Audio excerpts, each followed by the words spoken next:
Hi, my name is Riley, and I'm a student athlete here at Cal Poly Pomona.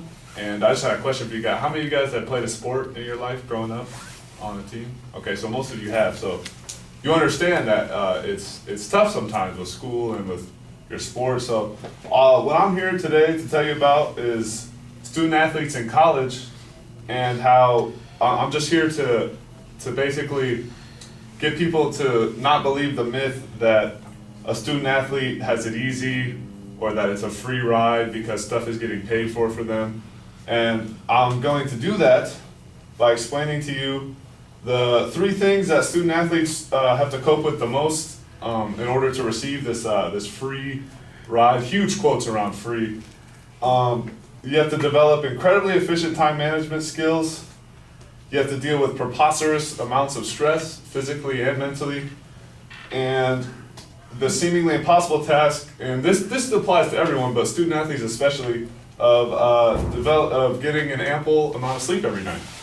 So stress levels can be at an all-time high when you are trying to balance success both academically and athletically.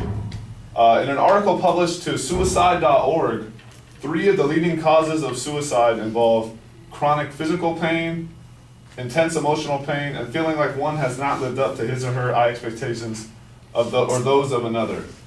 All 3 of these symptoms are dealt with on a routine basis by collegiate athletes as physical pain, all types of injuries happen all the time, and then emotional pain, you have to deal with school if you failed a test, and then you lost a game, and then now you gotta come back next week, you gotta take another test, and then have another game, and then not living up to expectations. So your parents might expect you to get better grades, your coaches will expect you to get good grades.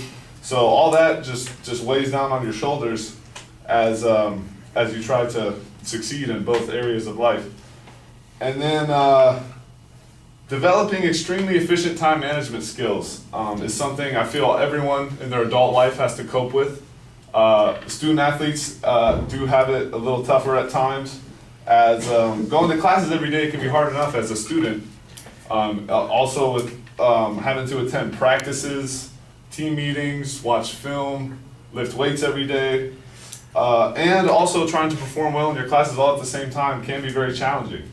In an article posted to cbsnews.com, athletes in some sports are spending more time in uniform than they are attending classes and studying. That should be alarming for anyone who understands. You guys all go to college, you understand how hard it is. So if you're spending more time outside the classroom than in it, you can see how it can be hard to succeed and then hold up that free ride.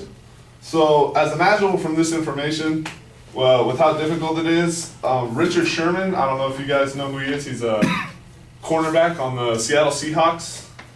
He graduated Stanford with a 4.0, and he had something to say about student athletes a couple years back. And he said, "I would love for a regular student to have a student athlete schedule during the season for just 1 quarter or semester and show me how you balance that." And basically what he means is you wake up in the morning, you got your workout in the morning, then you got class, say like 9 to 12, and then you can't schedule a practice from 12 to 4 because that's your practice time. And then you have a night class, so now you're done with night class, then you gotta go to study hall for 3 hours, and you still have to succeed and get the same grades as everyone else while being tired from your workouts and all your practice all day. So then my third point, which leads right into that, is sleep deprivation. So I feel everyone feels they can get more sleep every night or wishes they could. But with student athletes, it can be very tough because of a multitude of things. In an article written on usatoday.com, short-term side effects of sleep deprivation include delayed reactions and tendencies to make mistakes. So if you have class and then practice and then more class and you're losing sleep because of it, then you have practice the next day. Now your reaction time's delayed, and that will increase, therefore, higher chances of injury or just mistakes. You can make mistakes on your test because you're tired from practice in the morning. So as evident from this article, that lengthy days, long nights, it's tough to get sleep. It's tough to get sleep a lot. And when you're on the road, sometimes, you know, you have to leave, you leave school. For example, this weekend, so Thursday night, we are leaving to go up north, and we have a game Friday and Saturday, and we won't be back till Sunday, so you have to take all your studies on the road with you. And I have to miss this class a lot. I'm in constant communication with Richard to go to his other classes and take the quizzes that I have to miss on Thursdays.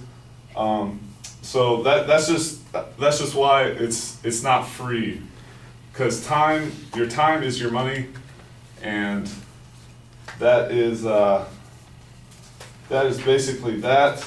And then I'll leave you with one thing. 65% of student athletes enrolled in '06 student athletes graduated by 2012. That was 1% higher than the student body. And then in Division II, it was 68% versus 64. And then Division III was 54 versus 48, according to politifact.com. So student athletes do work hard, and it's not free. So next time you hear the word free, just understand what comes with that. Thank you.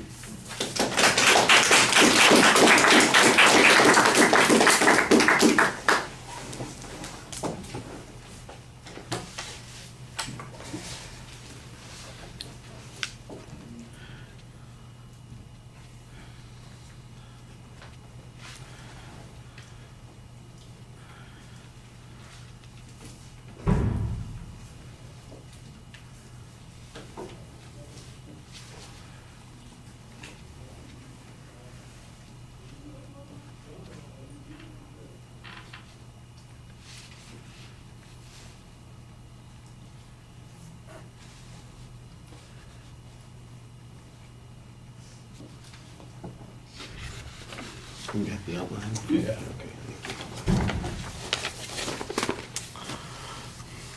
All right, Riley, I think you established a little bit of credibility at the beginning by, pointing out that you are experiencing some of these things yourself. And I think that you try to create an idea that there is a problem here. I think maybe the Richard Sherman quote might have been a useful way to get our attention and suggest here it is, what it is that you are really talking about and what the problem seems to be. When it gets to the proposition, I do think that you've got a proposition, but it's not as clearly identified as it ought to be.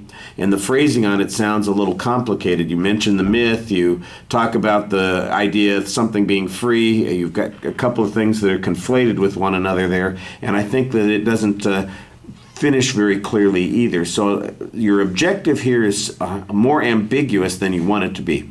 Now, you do have a good preview of what the contents of the speech are, and I thought that was fine.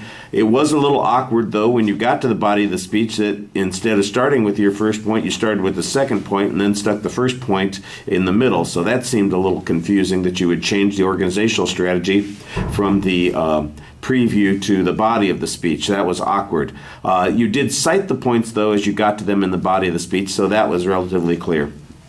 Some of the evidence that you have is generic on some issues like stress issues or sleep issues. It's not particularly specific to athletes. I think you're layering on the additional idea because of the amount of time that's involved, and you've described some hypothetical situations where the amount of time is relatively high, and I don't suggest that those are not accurate examples, but I do think that there's probably some data out there that talks about exactly the kinds of things you mentioned. I did think that the one quote, the best quote that you had, was the one that talked about how athletes often spend more time in uniform than they do in class, and I think that you needed a little bit more information like that to support the position that you're talking about.